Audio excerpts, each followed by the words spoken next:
Hey all, this is Urs, and got a couple things to explain here. So, last time the reason the turn ended so abruptly was that I didn't realize I'd run out of recording space, so it might have caught me off in mid-sentence. I think I was saying something about hospitals and not starving, and suddenly that was the end of the episode. And then, of course, we ran out of recording space. I only could salvage part of the recording, kind of halfway through the turn, and things got a little haywire, but anyway... as you can see by the screen, we did lose. This turn, I did not expect it, because I didn't think Roosevelt had the votes, but one of his diplomats might have come into a capital in time or something. He got 39 votes, apparently, or more. I have no idea, but he did become ruler of the world.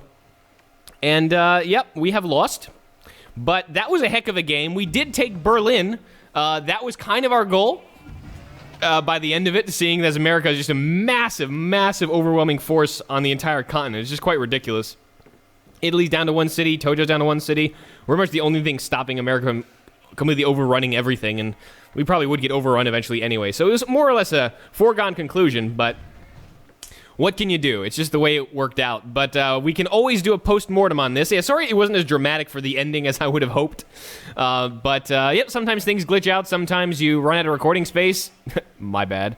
And sometimes that happens. So let's just take a look kind of at the ranking at the end of the game. This is not unexpected. We are first in tech, which is nice. Which makes sense. We did kind of blaze through the last half of the tech tree. Italy's the happiest. America is the worst, which makes sense given how many cities they have. There's no way they can be positive on happiness, but the AI doesn't really get penalties on Immortal for that, so go figure. But everything else, America obviously is a massive, massive leader. So look at our value. About 50,000, they're at almost 200. They're 4 times the number of population. They have, I mean, the food is just off the charts. It's what, 7 times more, 6 times more or less?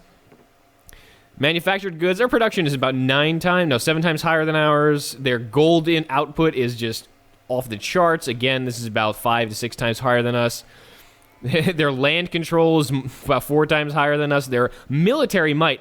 This is actually surprising, given how much they have and how much we have. Our military force is only about a quarter of theirs, so that's actually not as bad as I thought it was. So they did go after us. We actually could probably stand a fighting chance, but I would just be a slugfest for very little gain. It'd be basically a defensive retreating war.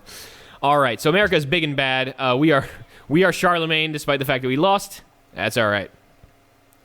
And let's look at some replay here. I do want to look at the graphs just to see kind of how absolutely loco these high-level AIs get with a lot of space and ample room to expand.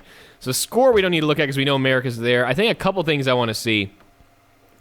And that would be number of cities. You'll see this go crazy because we are the Soviet Union down here. We pretty much hit 4 and we stabilized, more or less. But as you can see, Germany and America just never stopped expanding. There's never really any flat time. They just kept dropping. There's a couple of peaks and then valleys, and Hitler started losing cities to us. But, man, this is just insane. Just non-stop settling. At the end, he had, what is that?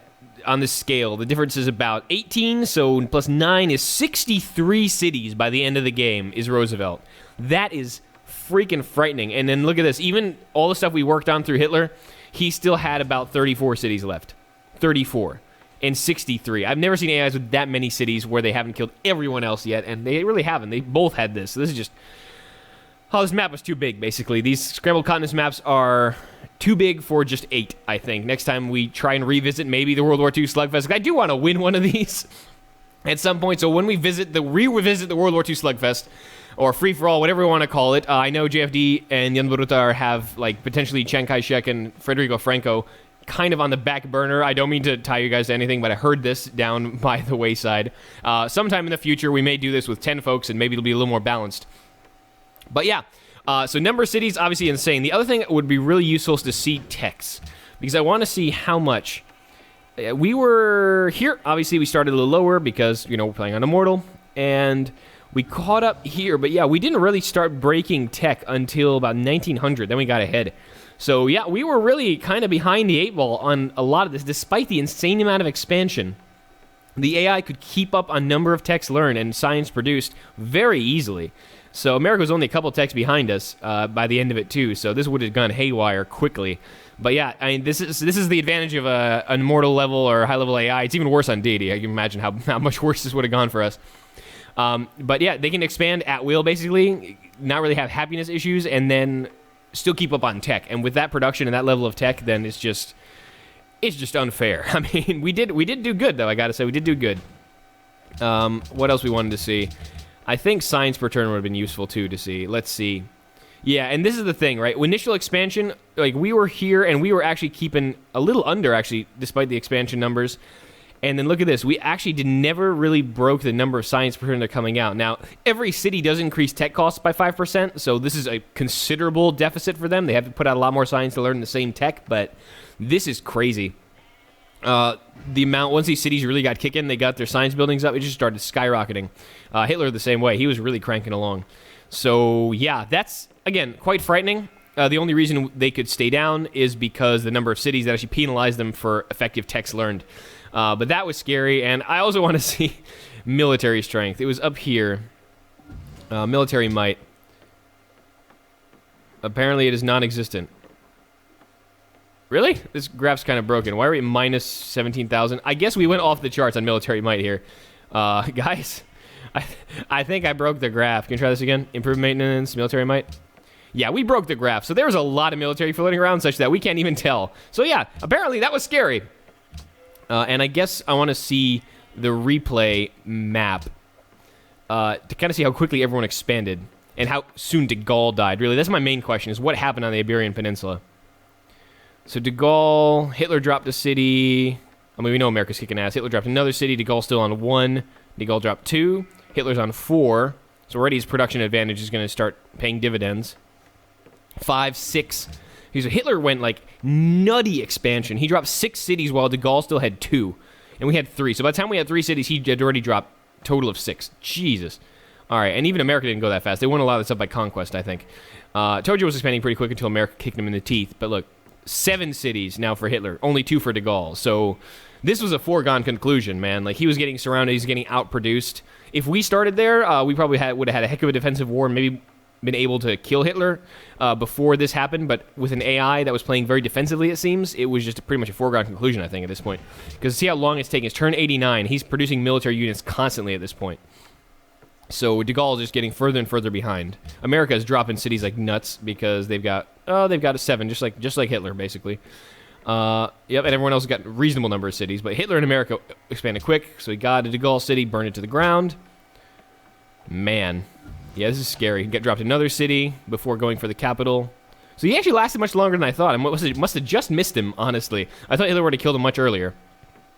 But we got, yep, so Hitler's up to 9 cities. Damn! And then he takes de Gaulle's capital. So about turn 140 is when it happened.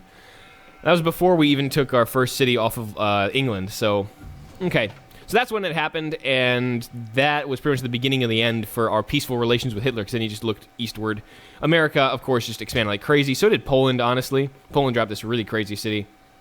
And then you just see the AI just filling up space because of all their happiness bonuses and production bonuses.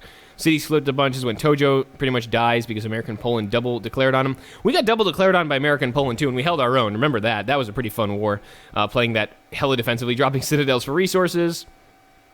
Yep, this was a heck of a game. But look at how many cities Hitler's dropping, just constantly filling up this whole area with Nazi cities. That is just ludicrous. Poland and America doing the same thing. America got huge. Just so much space to expand into. They just kept dropping cities wherever there was real estate. Oh, man. Yeah, so too big of a map for the number of players we were playing with. 10, I think, would have been reasonable. We would have been able to have some more conflicts, like keeping people at bay. But either way, this was a lot of fun. I was really happy to bring this to you guys. So we do lose sometimes, but we had a lot of fun getting there. And by the end, we did break the Hitlerian war machine and take Berlin. So I was happy about that. We did get the Nazi capital after all. And we can just see kind of our progress in this war as we finally push on and get Berlin, and that was about it. Thank you so much for tuning into this World War II free-for-all. It's been a lot of fun to bring this to you. That late-game war, I haven't had one of those in quite a while. And even though, like I said, it ended up in our defeat, it was a lot of fun, and we're going to have to do this again sometime with a more reasonably sized map with the right number of AIs. So, boo to the ya. The next LP is coming up. I know the preview's been up for a bit.